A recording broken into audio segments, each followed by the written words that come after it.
একদা পুরানো যুগের এক কাল্পনিক গ্রামে, যেখানে পাহাড়ের কোল ঘেঁষে প্রকৃতি তার অপরূপ সৌন্দর্য বিলিয়ে দিয়েছিল, সেখানে একটি ছোট্ট গ্রাম আবাদ ছিল। এই গ্রামের নাম ছিল নীলাচল। নীলাচলের সবুজ প্রান্তরে ফুলের বাগান আর পাখির কলতানের মাঝে একটি রহস্যময় জঙ্গলের গল্প প্রচলিত ছিল। এই গল্পে ছিল সাহস, ভালোবাসা আর অজানা ভয়ের ছায়া। এই গ্রামেই বাস করত একজন মানুষ, যার জীবনের ঘটনা প্রবাহ এই কাহিনীর মূল। নীলাচল গ্রামে একজন লোক আলী হাসান তার স্ত্রী ও মেয়ের সঙ্গে থাকত। আলী হাসানের মেয়ের নাম ছিল নুরি, যে সৌন্দর্যে ও জামালে নিজের মতোই ছিল। গ্রামের সবাই প্রায়ই নুরির সৌন্দর্যের কথা উল্লেখ করত আর বলতো যে আল্লাহ এই মেয়ের ওপর বিশেষ কৃপা করেছেন। আলী হাসানের বাড়ি খুব সাধারণ ছিল, কিন্তু হৃদয়ের শান্তিতে ভরপুর। সে তার স্ত্রী ফাতিমা বেগম ও মেয়ে নুরির সঙ্গে সুখী জীবন কাটাচ্ছিল। কিন্তু ভাগ্যের অন্য পরিকল্পনা ছিল। একদিন ফাতিমা বেগম মারাত্মক অসুস্থ হয়ে পড়ল। ওষুধপত্র, দোয়া দুরুদ সবই করা হলো, কিন্তু কয়েকদিনের মধ্যেই সে দুনিয়া থেকে বিদায় নিল। ফাতিমা বেগমের মৃত্যুর পর আলী হাসানের হৃদয় যেন শূন্য হয়ে গেল। কিন্তু সবচেয়ে বেশি ধাক্কা খেল নুরি। মায়ের অভাবে তার জীবন যেন উজাড় হয়ে গেল। চোখের পানি থামতই না। মাকে মনে করে সে ঘণ্টার পর ঘণ্টা ঘরে কাঁদত। এই সিলসিলা পুরো 1 বছর ধরে চলল। আলী হাসান দেখল তার মেয়ে দিন দিন ভেঙে পড়ছে। সে ভাবল, যদি আমি আবার বিয়ে করি, তাহলে হয়তো কোনো নারী নুরির হৃদয়ের শূন্যতা পূরণ করতে পারবে, তাকে মায়ে ভালোবাসা দিতে পারবে। সে নিজেও অনুভব করত যে সে একা বাবা ও মায়ের ভূমিকা পালন করতে পারছে না। একদিন যখন সে তার দোকানে সুগন্ধি বিক্রি করছিল, তখন সেখানে একজন নারী এলো। নাম ছিল রোশনি। চেহারায় ও সৌন্দর্যে হাসিন, কথাবার্তায় অত্যন্ত মিষ্টি। সে প্রায়ই আলী হাসানের দোকানে আসতে লাগল। দুজনের মধ্যে কথা বাড়তে লাগল এবং এভাবে একদিন আলী হাসান রোশনিকে বিয়ের প্রস্তাব দিল। রোশনি তৎক্ষণাৎ রাজি হয়ে গেল। যখন নুরি জানল যে তার বাবা দ্বিতীয় বিয়ে করছে, তখন সে তড়পিয়ে বলল, আব্বাজি, আমি মায়ের ছাড়া আর কাউকে মেনে নিতে পারবো না। কোনো নারী মায়ের গহনা পড়ুক বা তার জায়গা নিক, এটা আমি সহ্য করতে পারবো না। আলী হাসান অনেক বোঝালো যে ঘরে একজন নারীর উপস্থিতি জরুরি, যাতে সে তার খেয়াল রাখতে পারে। কিন্তু নুরি কোনোভাবেই মানতে রাজি হল না। সে চুপচাপ নিজের ঘরে গুটিয়ে থাকতে লাগল। কিছুদিন নতুন সম্পর্কে নরম ভাব থাকল, কিন্তু তারপর রোশনির আসল রূপ প্রকাশ পেল। সে নুরির সঙ্গে কঠোর ব্যবহার করতে লাগল। প্রায়ই বলতো, দেখে যা তোর সঙ্গে আমি কি করি। কিন্তু নুরি তেমন পাত্তা দিত না। সে নিজের দুঃখে ডুবে থাকত। একদিন নুরি দেখল যে রোশনি তার মায়ের সোনার মালা পরে আছে। এটা দেখে তার হৃদয় যেন ছিন্ন ভিন্ন হয়ে গেল। সে মনে মনে বলল, যতদিন আমি বেঁচে আছি, কেউ মায়ের কোনো নিশানার উপর কবজা করতে পারবে না। সেই মুহূর্তে নুরি সিদ্ধান্ত নিল যে সে এই বাড়ি ছেড়ে চলে যাবে। সে অপেক্ষা করতে লাগল। রোশনি যেই স্নান করতে গেল, নুরি মায়ের বাকি গহনাগুলো একত্র করে চুপচাপ বাড়ি থেকে বেরিয়ে গেল। সে সোজা গ্রামের কিনারে নীলাচলের জঙ্গলের দিকে চলে গেল। এই সেই জঙ্গল ছিল যেখানে শৈশবে তার মা তাকে খেলাতো। ফুলের মাঝে খেলতে, হাসতে, লাফালাফি করার মুহূর্তগুলো তার ভালো মনে ছিল। জঙ্গলে পৌঁছে প্রথমবার নুরির হৃদয় শান্তি মিলল। মায়ের স্মৃতি একেবারে তাজা হয়ে গেল। সে জানত কোন গাছে ফল ধরে। যখন ক্ষুধা লাগত, সে গিয়ে সেই ফল দিয়ে পেট ভরত। কিন্তু এই জঙ্গল সম্পর্কে একটি ভয়ঙ্কর কথাও প্রচলিত ছিল। বলা হতো যে এখানে একজন ডাকাত জাফর গল থাকত, যে পথচারীদের ধরে খেয়ে ফেলত। সে তার শিকারকে টেনে একটি অন্ধকার গুহায় নিয়ে যেত। নুরি এই গল্পগুলো শুনেছিল, তাই খুব সতর্কতার সঙ্গে চলত। সে তার পায়ের ছাপ পাতা ও মাটি দিয়ে ঢেকে দিত, যাতে জাফর পর্যন্ত তার গন্ধ বা ছাপ না পৌঁছায়। কিন্তু ভাগ্যের অন্য পরিকল্পনা ছিল। পরের কয়েকদিনের মধ্যে জঙ্গলে হঠাৎ একটি তীব্র ও ভয়ঙ্কর ঝড় শুরু হলো। গাছের পাতা ছিঁড়ে চারদিকে ছড়িয়ে পড়ল। নুরি যত কষ্ট করে তার পায়ের ছাপ লুকিয়েছিল, ঝড়ের জোরে সেগুলো প্রকাশ হয়ে গেল। সেই সময় জাফর সেই পথে দিয়ে গেল। সে মাটিতে পায়ের ছাপ দেখে তৎক্ষণাৎ বুঝল যে কেউ জীবিত প্রাণী এই জঙ্গলে লুকিয়ে আছে। সে ভাবল, এই ব্যক্তি খুব সতর্ক, কিন্তু আমি তাকে অবশ্যই খুঁজে বের করব। জাফর একটি চাল চালার সিদ্ধান্ত নিল। সে শিকারের জন্য মাংস ভুনল এবং তা জ্বলন্ত কাঠের ওপর ঝুলিয়ে রেখে একটি বড় গাছের পিছনে লুকিয়ে গেল। মাত্র কয়েক কদম দূরে নুরি বসেছিল। কয়েকদিন ধরে সে শুধু ফল ও জঙ্গলের মাশরুম খেয়ে জীবনযাপন করছিল। যেই মাংসের গন্ধ তার নাকে পৌঁছালো, তার পেটে জোরে গড়গড় শব্দ হলো। সে ধীরে ধীরে আগুনের কাছে পৌঁছালো। দেখল কাঠগুলো জ্বলছে আর ওপর থেকে মাংসের চর্বি টপ টপ করে পড়ছে, কিন্তু সেখানে কোনো মানুষ দেখা যাচ্ছে না। নুরি মনে মনে বলল, জাফর মাংস ভুনতে পারে না, তারা তো কাঁচাই খেয়ে ফেলে, এটা কোনো শিকারীর কাজ হতে পারে। তবুও সে পুরোপুরি সতর্ক ছিল। সে একটি লম্বা কাঠ তুলে নিয়ে তার কোণ দিয়ে মাংসটি নিজের দিকে টানতে লাগল। এমন সময় গাছের পিছন থেকে জাফর চিৎকার করে বেরিয়ে এলো এবং ঝাঁপিয়ে পড়ল নুরির ওপর। কিন্তু নুরি তৎক্ষণাৎ উপস্থিত বুদ্ধি খাটিয়ে সেই কাঠটি তীক্ষ্ণ নখের মতো তার চোখে গেঁথে দিল। জাফর চিৎকার করে পিছিয়ে গেল। নুরি তৎক্ষণাৎ দৌড়াতে লাগল, কিন্তু জাফর তার কাপড় ধরে টান দিল। ফলে তার ওড়না ও কুর্তার কিনারা ছিঁড়ে গেল। সে কোনো রকমে প্রাণ বাঁচিয়ে পালিয়ে একটি গাছের নিচে গিয়ে বসল। তার কাপড় ছিঁড়ে গিয়েছিল এবং শরীরের কিছু অংশ উন্মুক্ত হয়ে গিয়েছিল। সে কাঁদছিল এবং ভাবছিল যে জাফর এখন তাকে কখনোই ছাড়বে না। এমন সময় হঠাৎ তার কিছু মৃদু শব্দ কানে এলো। সে চমকে উঠে দেখল যে ছোট ছোট বামনের মতো মানুষ তাকে বিস্ময়ের সঙ্গে তাকিয়ে আছে। তাদের দৃষ্টি তার উন্মুক্ত শরীরের ওপর স্থির হয়ে গিয়েছিল। নুরি তৎক্ষণাৎ গাছের পিছনে লুকিয়ে গিয়ে রাগাত স্বরে চিৎকার করে বলল, তোমাদের লজ্জা হয় না এভাবে তাকিয়ে আছো যেন কখনো কাউকে দেখনি? বামনদের মধ্যে সবচেয়ে বড়জন এগিয়ে এলো এবং নরম স্বরে বলল, বিবি, ভয় পেও না, আমরা কোনো খারাপ লোক নই, আমরা তোমার সাহায্য করতে এসেছি। তারপর সে বলতে লাগল, এই জঙ্গল আমাদের, আমরা কাঠের কাজ করি, তোমার কাপড় ছিঁড়ে গেছে, আমরা তোমার কাঠ দিয়ে পোশাক বানিয়ে দেব। নুরি এটা শুনে কিছুটা অবাক হলো, কিন্তু পরিস্থিতির চাপে মাথা নিচু করে নীরব রইল। বামনরা তৎক্ষণাৎ কাঠ কাটতে ও গড়তে শুরু করল। কিছুক্ষণের মধ্যেই তারা এমন একটি পোশাক তৈরি করল যা কাঠের হলেও পরার উপযোগী। যখন নুরি সেটা পরে দেখল, তখন সে বিস্মিত হয়ে গেল। তার মনে হলো যেন এই পোশাক একটি ঢালের মতো, যা তার শরীর ঢেকে রাখছে এবং তাকে উষ্ণতাও দিচ্ছে। সে কৃতজ্ঞ স্বরে বলল, আল্লাহ তোমাদের সুখী রাখুন, তোমরা আমার বড় সহায়তা করেছ। এরপর নুরি সিদ্ধান্ত নিল যে এখন তাকে এই জঙ্গল ছেড়ে চলে যেতে হবে। সে ঘন্টার পর ঘন্টা হাঁটল। ভয় পেত যে জাফর হয়তো তার পিছু নেবে, কিন্তু কাঠের পোশাক তার পায়ের ছাপ লুকিয়ে রাখত, তাই জাফর তার খোঁজ পেল না।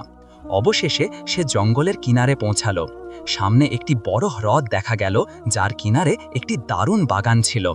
বাগানের মাঝখানে একটি বিশাল প্রাসাদ জ্বলজ্বল করছিল।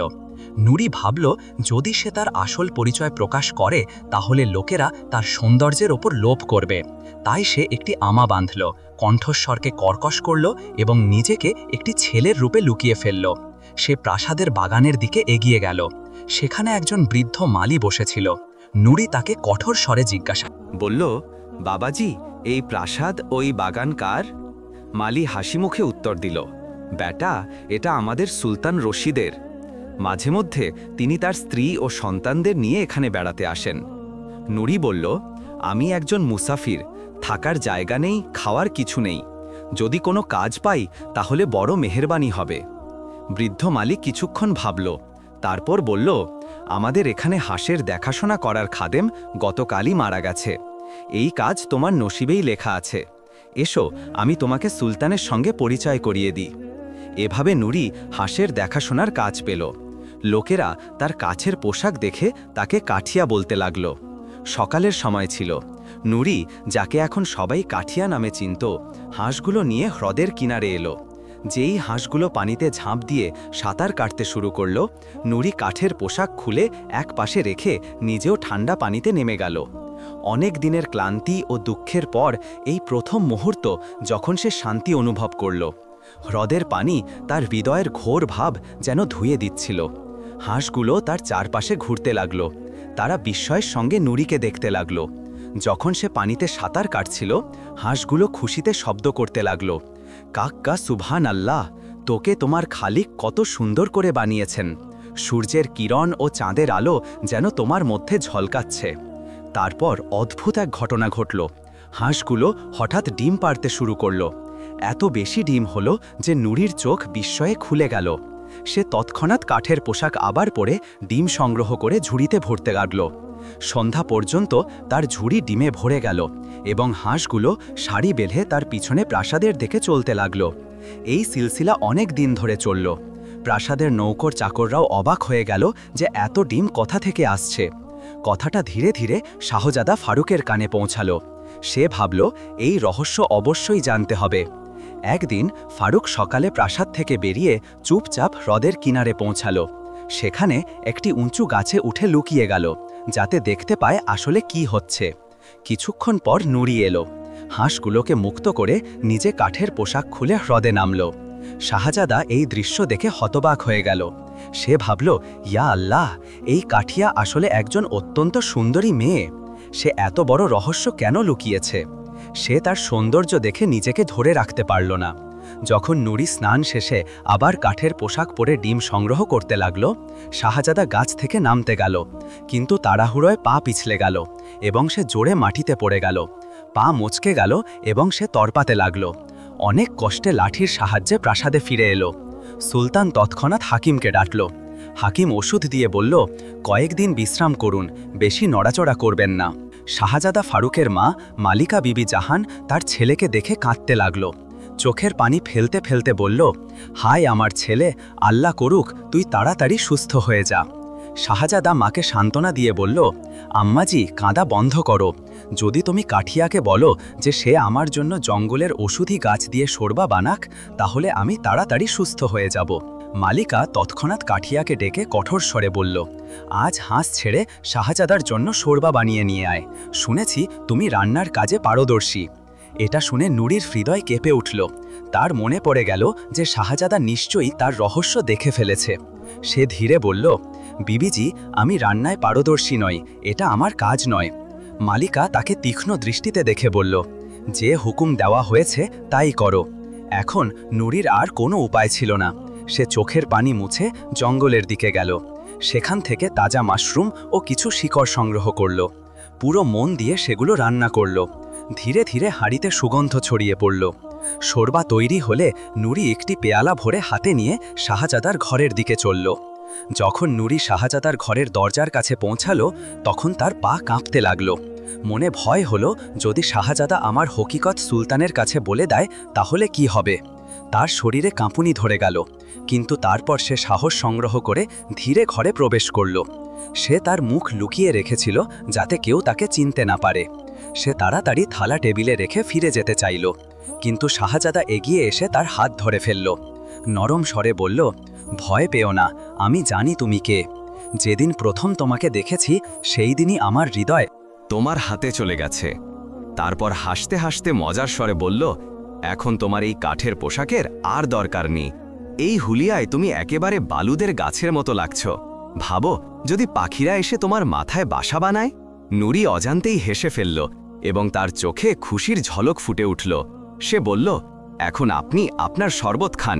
আমি প্রতিদিন আপনার জন্য এই শরবত নিয়ে আসব, যাতে আপনি আল্লাহর হুকুমে তাড়াতাড়ি সুস্থ হয়ে যান। শাহজাদা হেসে বলল, কিন্তু মনে হচ্ছে আমার হাতও ব্যথা করছে। নুড়ি ইতস্তত করল, কিন্তু তারপর বাধ্য হয়ে নিজের হাতে শাহজাদাকে খাওয়াতে লাগল। এই সময় সে তার দুঃখের কথাও খুলে বলল, সৌতেলি মায়ের জুলুম, বামনদের সঙ্গে দেখা এবং কাঠের পোশাকের বিস্ময়কর গল্প। শাহজাদা মনোযোগ দিয়ে শুনল, তারপর আত্মবিশ্বাসের সঙ্গে বলল, আজ থেকে তুমি প্রাসাদে থাকবে। আমি আমার শিকারী ও কুকুর পাঠাবো, যাতে সেই দানবের খাতমা করে দেওয়া যায়। এভাবে তুমি জঙ্গলে স্বাধীনভাবে যেতে পারবে এবং তোমার মায়ের সুন্দর স্মৃতিগুলো জিয়ে রাখতে পারবে। সন্ধ্যায় শাহজাদা যখন বিছানা থেকে উঠল, তখন অবাক করা বিষয় হলো যে সে ইতিমধ্যেই সুস্থ ও খুশি বোধ করছিল। সে দামি পোশাক পরল, সুগন্ধি মাখল এবং ঘর থেকে বেরিয়ে এলো। কিন্তু সে নুড়িকে খাদেমাদের সঙ্গে দেখল, যারা তার সৌন্দর্য নিখুঁত করছিল। শাহজাদা বিস্ময়ের সঙ্গে তাকিয়ে রইল এবং তারপর তার হাত ধরে সিঁড়ি দিয়ে নিচে নিয়ে এলো। যখন তারা দুজনে প্রাসাদের বড় হলে পৌঁছালো, শাহজাদার মা তার ছেলেকে খুশি ও সুস্থ দেখে আনন্দ প্রকাশ করল। সে নুড়িকে দেখে হেসে বলল, বেটা, এই সুন্দরী মেয়েকে কোথা থেকে এনেছ? শাহজাদা পুরো গল্প বলল। মালিকা হেসে বলল, তাহলে এখন আমি তোমাদের বিয়ে দিয়ে দিই, যাতে তুমি বাজারে গিয়ে মেয়েদের দিকে তাকানোর অভ্যাস থেকেও বিরত হও। শাহজাদা হাসতে লাগল এবং নুড়ি লজ্জায় চুপ হয়ে গেল। পরের দিনই সুলতান নুড়ির বাবাকে প্রাসাদে ডাকল। যখন সে এলো এবং মেয়েকে দেখল, তখন তার চোখ দিয়ে পানি পড়তে লাগল। সে নুড়িকে জড়িয়ে ধরে বলল, বেটি, আমি তোমাকে খুঁজতে দিনরাত চেষ্টা করেছি, অবশেষে আমি তোমার জন্য আমার স্ত্রীকে তালাক দিয়েছি। এভাবে নুরির জীবনের অন্ধকার শেষ হলো। তার বিয়ে শাহজাদার সঙ্গে হয়ে গেল এবং সে সুখ ও শান্তির সঙ্গে প্রাসাদে থাকতে লাগল। কাঠের পোশাকটি সে সযত্নে রেখে দিল, যাতে ভবিষ্যতে তার সন্তান ও নাতি নাতিনীদের এই বিস্ময়কর গল্প শোনাতে পারে। এখানে গল্প শেষ হয়। আল্লাহ আপনাদের সবাইকে নিজের হেফাজত ও আমানে রাখুন, আর রাসূলে পাকের ওপর দরুদ ও সালাম পাঠাতে ভুলবেন না।